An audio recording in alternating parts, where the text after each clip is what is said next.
And then he said, take off your sandals. I want you to feel this ground. Let there be nothing that you brought with you that will be a part of this. Nothing that man has made. I want you to come with just your feet on the soil, because this is holy ground. And so when we come to receive direction and calling for our lives, God says, I want you to remove those things that might be a buffer or a barrier. Take your shoes off. I want you to touch that soil. I want you to feel this and really be grounded in this moment. And so he is here, and he is getting this direction from the Lord that his people are ready to be delivered. And so the Bible says in chapter 4 that Moses then starts to tell him all the reasons why it won't work.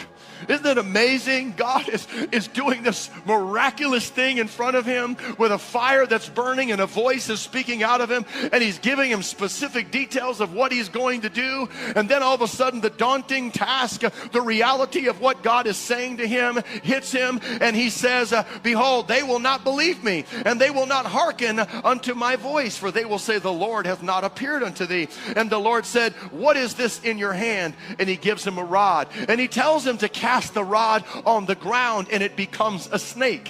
What he is doing here is showing him the power of life and death.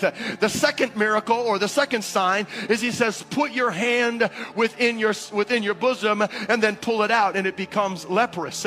So in the first sign, it is a rod that is dead, and he throws it on the ground and it becomes alive. He takes it by the tail and it becomes dead again. He puts his hand in, which is alive, and now he gets leprosy, which is a sign of death, and then he puts it back in, and now it's clean again. So he is saying, I have the power of life and death, and these are the signs which will verify that I have sent you.